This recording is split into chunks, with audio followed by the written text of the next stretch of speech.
Hello everyone, welcome to Him education. आज की जो वीडियो है उसमें हम डिस्कस करेंगे क्लास 9 साइंस का चैप्टर 2, उसके ऊपर बेस्ड मल्टीपल चॉइस क्वेश्चंस।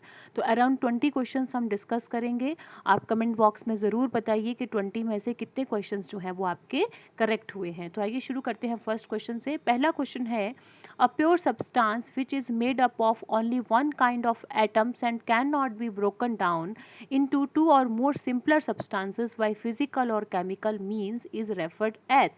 ऐसा प्योर सब्सटेंस जो दो एक ही तरह के एटम से बना हुआ है और जिसको हम किसी भी फिजिकल या केमिकल मेथड से हम उसको अलग नहीं कर सकते, उसको क्या कहते हैं? ऑप्शंस है कंपाउंड, ऑप्शन बी एलिमेंट, या फिर मॉलिक्यूल या मिक्सचर।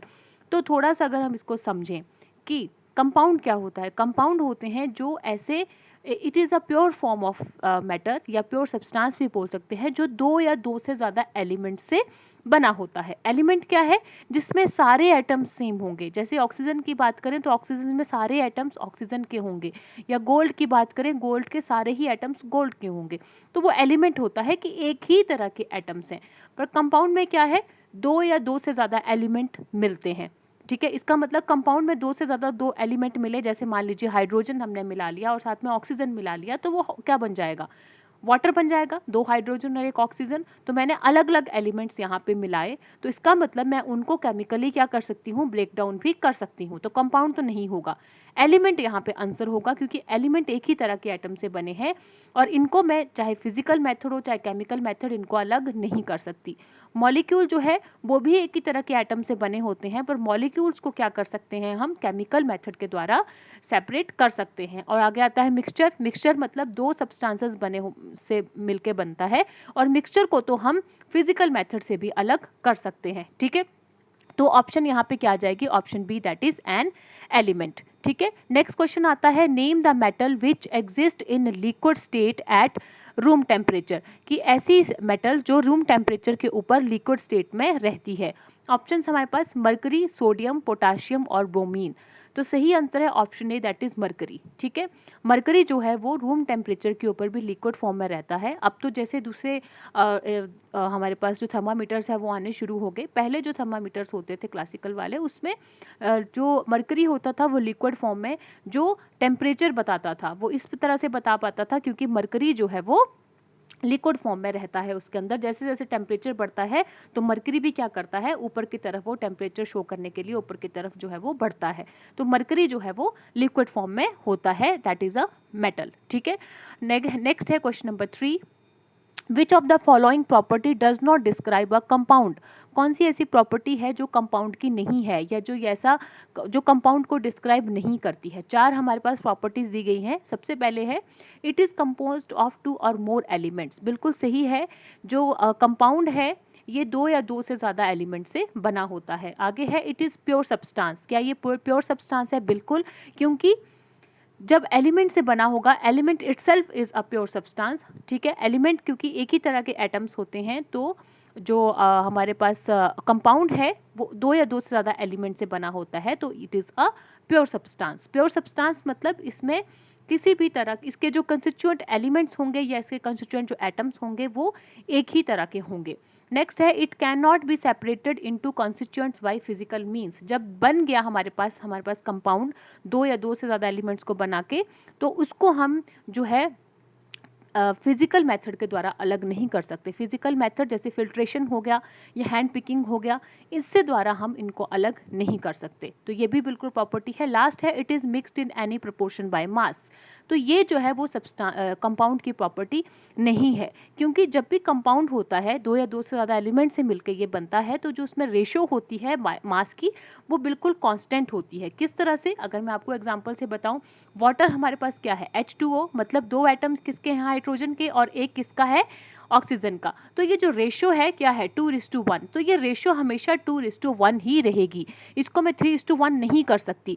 हमेशा आप देखिए, पानी का कोई भी सोर्स हो, चाहे वो कुएं का पानी हो, बारिश का पानी हो, या आइस मेल्ट करके बनाया गया हो, सी वाटर हो, रिवर वाटर हो, इवन किसी गंदे हम बोल सकते हैं सीवरेज का पानी हो, कोई भी सोर्स हो पानी का, उसमें हमेशा जो रेशो होती है हाइड्रोजन और ऑक्सीजन की वो 2:1 ही रहती है, वो चेंज नहीं होती। तो इसीलिए हम बोल सकते हैं कि कंपाउंड जो होता है वो क्या होता है, उसमें रेशो बाय मास जो है वो कांस्टेंट होती है, फिक्स्ड होती है। ठीक है, नेक्स्ट है question number 4, name the non metal which exist in liquid state at room temperature.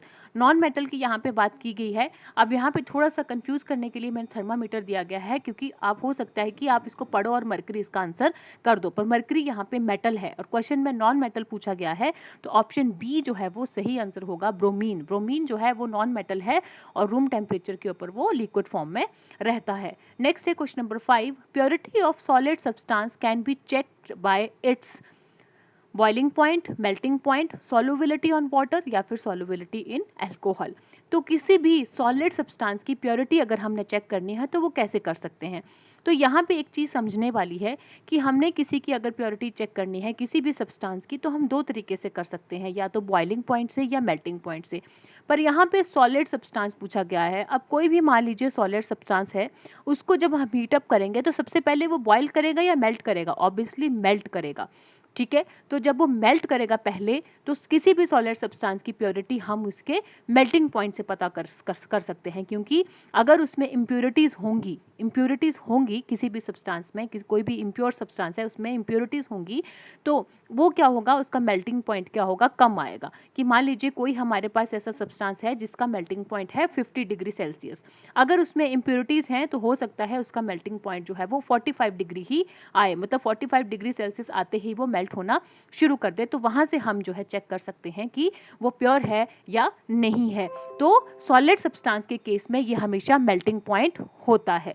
ठीक है, लिक्विड में हो सकता है कि वो बॉइलिंग पॉइंट हो, पर सॉलिड के केस में वो मेल्टिंग पॉइंट होता है, क्योंकि सॉलिड्स को जब हम गर्म करते हैं तो सबसे पहले वो मेल्ट होता है, आफ्टर दैट वो बॉयल होता है। नेक्स्ट है question number 6, which of the following element is not a मेटोलाइट। कौन सा एक मेटोलाइट नहीं है। मेटोलाइट क्या होते हैं, जो मेटल और नॉन मेटल दोनों की क्या करते हैं, प्रॉपर्टीज को शो करते हैं। तो ऑप्शन है हमारे पास बोरोन, दूसरा है सिलिकॉन, तीसरा है टंगस्टन और चौथा है जर्मेनियम। तो इसका आंसर आप मुझे कमेंट बॉक्स में बताओगी कि कौन सा एक एलिमेंट है जो मेटोलाइट नहीं है। ठीक है, नेक्स्ट है हमारे पास question number 7, which of the following are chemical changes. इनमें से कौन कौन से केमिकल चेंजेस हैं। सबसे पहले है option A, decaying of would, would का सड़ना या गलना। ठीक है, कोई भी वुड है जब वो सड़ गल रही है, एकदम से सॉफ्ट हो जाती है, डिके हो रही है, तो क्या है वो केमिकल चेंज है, क्योंकि वो एक बार जब जो चेंज हो गया तो उसको रिवर्स नहीं किया जा सकता। ठीक है, रिवर्स नहीं किया जा सकता। और दूसरी चीज़ आती है कि उसमें जो है पहले वो वुड थी और बाद में क्या हो गया, वो कुछ और बन गई। ठीक है, डिके होके एक तरह से क्या बन जाएगी, वो मैन्योर में बदल जाएगी। ठीक है, डिकम्पोज हो जाएगी। तो क्या है, केमिकल चेंज है। Burning of would is also a chemical change, क्योंकि जब वुड को जलाते हैं तो उसके बाद क्या बनता है, राख बनती है। ठीक है, तो ये आल्सो क्या है, इरिवर्सिबल है। और प्रोडक्ट जो है वो जब हमारे पास जो चेंज आया उसमें, तो क्या बना, एक नया प्रोडक्ट बना। आगे है सॉइंग ऑफ वुड, वुड को कट करना। अब यहाँ पे क्या है, ये एक फिजिकल चेंज है। क्यों, क्योंकि हमने वुड को कट किया तो हमारे पास वो वुड ही रहा, उससे कोई नया प्रोडक्ट नहीं बना। ठीक है, तो ऑप्शन डी जो है वो हमारे पास सही होगा कि ऑप्शन ए और बी दोनों ही क्या है हमारे पास, केमिकल चेंजेस हैं। Decaying of wood and burning of wood both are the chemical changes. Next हमारे पास है question number 8, if we put camphor in an open container its amount keeps on decreasing due to the phenomenon of. कि अगर हम camphor को रखेंगे एक open container में, मतलब in the contact of air, तो ये जो है इसका अमाउंट कम होना शुरू हो जाएगा। ये किसकी वजह से होता है। ऑप्शन है एवेपोरेशन, प्रेसिपिटेशन, कंडेंसेशन या सब्लिमेशन। तो सही आंसर है option D, that is sublimation. Sublimation क्या होता है कि जब हमारे पास सॉलिड से सीधा गैस बन जाती है या फिर गैस से सीधा सॉलिड बन जाता है, उसको सब्लिमेशन कहते हैं, without coming into the state of liquid. ठीक है, लिक्विड नहीं बना, डायरेक्ट वो गैस में बन गया, that is called sublimation. Evaporation तो हमें पता है, इवेपोरेशन हमें पता है बिना किसी हीट के जब रूम टेम्परेचर के ऊपर पानी जो है वो इवेपोरेट हो जाता है, दैट इज इवेपोरेशन। प्रेसिपिटेशन मतलब आसमान से किसी भी रूप में पानी का गिरना, चाहे वो बूंदे बन के गिर रहा है, पानी बन के गिर रहा है, बर्फ के रूप में गिर रहा है, ओले के रूप में गिर रहा है, दैट इज कॉल्ड प्रेसिपिटेशन। और कंडेंसेशन क्या होती है, कंडेंसेशन होती है जब हमारे पास क्या होता है, सॉलिड बनता है। ठीक है, तो यहाँ पे हमारे पास जो सब्लिमेशन है वो क्या है, सब्लिमेशन जब सॉलिड से डायरेक्ट गैस बनती है दैट इज सब्लिमेशन। तो कैम्फर जो है सब्लिमेशन के प्रोसेस से क्या होता है, डिक्रीज होता है। नेक्स्ट है question number 9, which of the following is not a physical change, कौन सा एक फिजिकल चेंज नहीं है। अब नॉट अ फिजिकल चेंज लिखा है, इसका मतलब हमें बताना है कौन सा केमिकल चेंज है। Option A, melting of iron rod, ठीक है, आयरन रॉड का मेल्ट होना क्या है, ये एक फिजिकल चेंज है, क्योंकि अगर हम आयरन को मेल्ट कर रहे हैं तो मतलब हमने टेम्परेचर बढ़ाया तो वो मेल्ट किया, तो अगर हम टेम्परेचर कम करेंगे तो क्या होगा, वो फिर से सॉलिड बन जाएगा, तो ये रिवर्सिबल है। नेक्स्ट है rusting of iron, rusting of iron is a chemical change, क्योंकि एक बार हम सी और डी भी पढ़ लेते हैं। Bending of iron rod, iron को हमने बेंड किया किसी रॉड को तो हम सीधा भी कर सकते हैं, तो ये भी रिवर्सिबल है। Drawing a wire of iron metal, iron metal से हमने एक वायर बनाई, ठीक है, तो उसको क्या हम फिर से हम वैसे ही बना सकते हैं, आयरन मेटल बिल्कुल बना सकते हैं। वायर को हम फिर से मेल्ट करेंगे, फिर से वो वैसे ही शीट्स में बदल जाएगा या आयरन मेटल में बदल जाएगा। तो ऑप्शन बी यहाँ पे आंसर है, रस्टिंग ऑफ आयरन, क्योंकि जब यहाँ पे क्या होता है, एक प्रोडक्ट बनता है, जब रिएक्शन हुआ तो एक नया प्रोडक्ट बना। अब रस्टिंग कैसे होती है, जब आयरन जो है वो हमारे इन्वायरमेंट में ऑक्सीजन और पानी के साथ रिएक्ट करता है। ऑक्सीजन, हमारे इन्वायरमेंट में ऑक्सीजन भी है और वाटर वेपर्स भी हैं, तो जब वो ऑक्सीजन के साथ रिएक्ट करता है in the presence of water तो एक नया प्रोडक्ट बनता है, दैट इज कॉल्ड रस्टिंग। तो rusting of iron is a chemical change.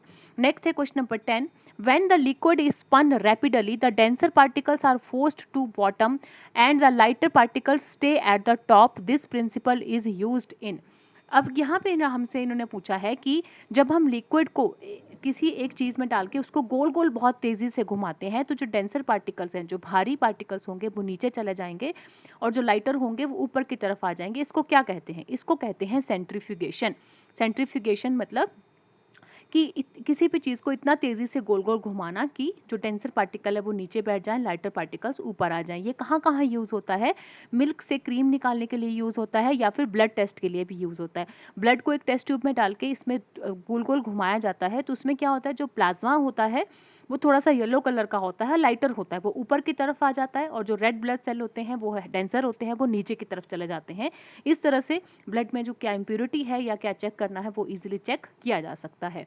Next है question number 11, rusting of an article is made up of iron is called, कि किसी भी आयरन का कोई भी चीज़ बनी हुई है उसकी रस्टिंग को क्या कहते हैं, रस्टिंग हो रही है उसकी, उसको क्या कहते हैं। ऑप्शंस हमारे पास ए बी सी डी 4 दी गई हैं, उसमें ऑप्शंस में एक कोरोजन है, एक डिसोल्यूशन है और साथ में फिजिकल और केमिकल चेंज दिया गया है।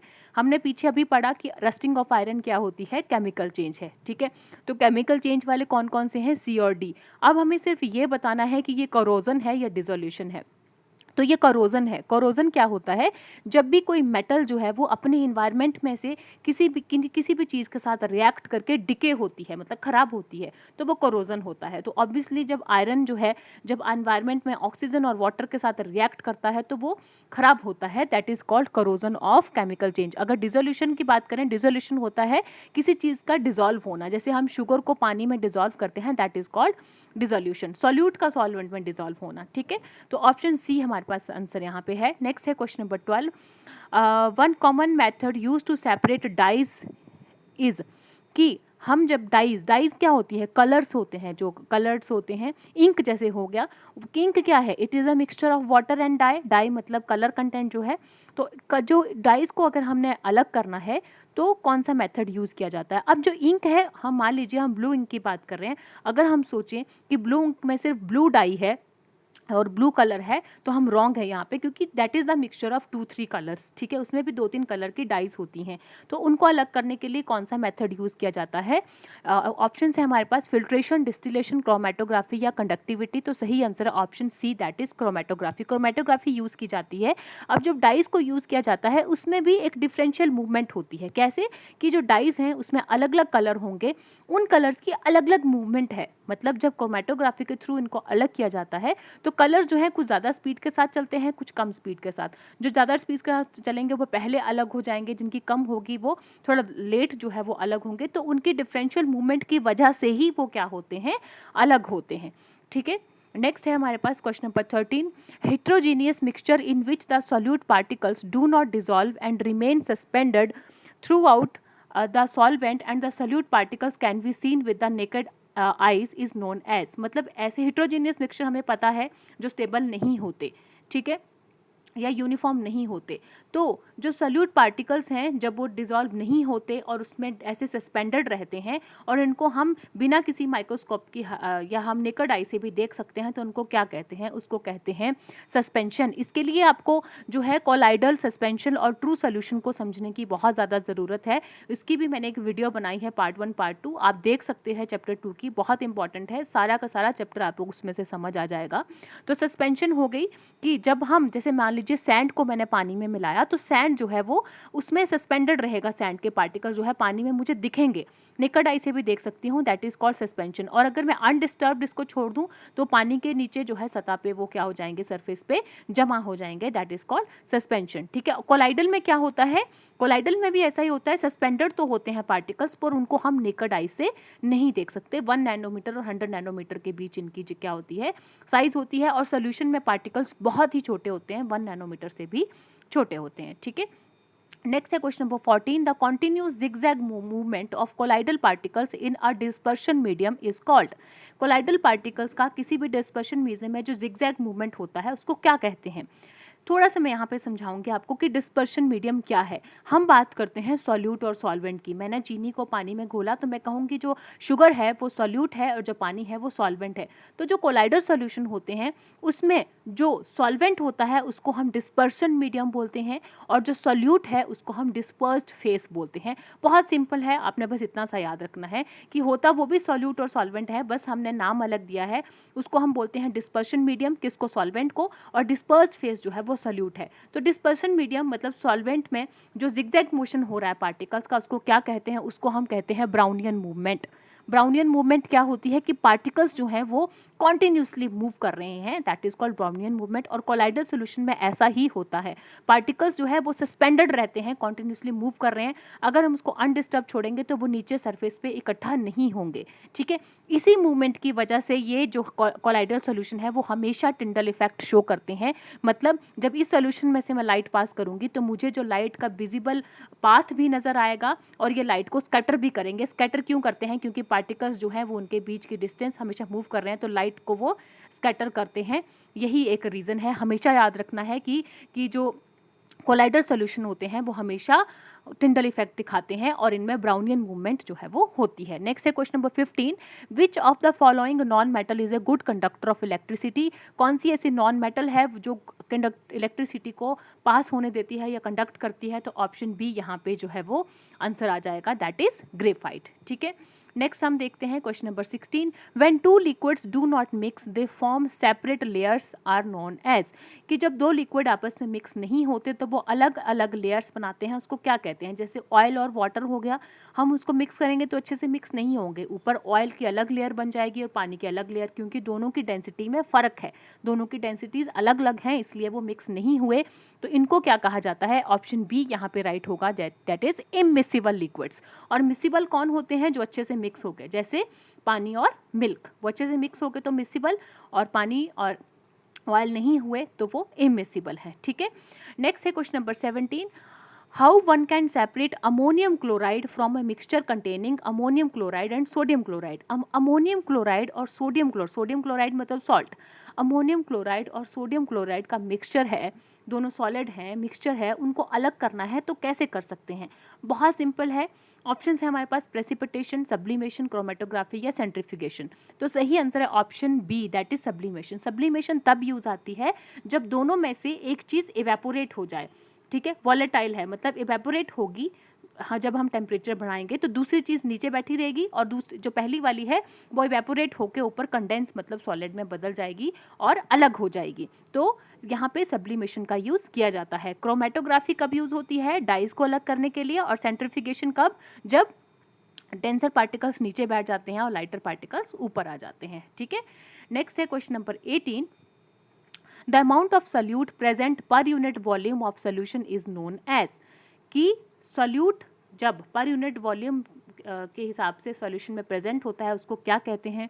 बहुत इजी है, कॉन्सेंट्रेशन ऑफ सॉल्यूशन, ठीक है। कि किसी भी सॉल्यूशन की कॉन्सेंट्रेशन क्या है। कॉन्सेंट्रेशन मतलब अगर किसी सॉल्वेंट में सॉल्यूट ज़्यादा है, मतलब पानी में मैं शुगर मिला रही हूँ, शुगर क्वांटिटी ज़्यादा है, तो मतलब वो कॉन्सेंट्रेटेड सॉल्यूशन होगा, मतलब सॉल्यूट ज़्यादा है।